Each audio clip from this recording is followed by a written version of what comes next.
Við erum að setja upp gríðarstóran söngleik þar sem að dans og söngur spilar alveg ofboðslega mikilvægt hlutverk. Eitt af því sem hefur verið mest spennandi að koma andstæðum verksins inn á sviðið. Við erum með kvikmynd frá árinu 2001 og síðan eru margir söngtekstar úr erlendum poplögum sem koma þarna til álita. Alla þessa söngteksta tekur Bragi Valdimar og setur á okkar ástkæra ylhýra og það er búið að vera ofboðslega skemmtilegt að fara úr því allra stærsta í hið allra smæsta og hvert einasta orð er á íslensku.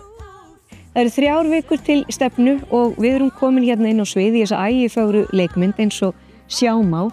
Það er unnið á öllum vígstöðvum í húsinu.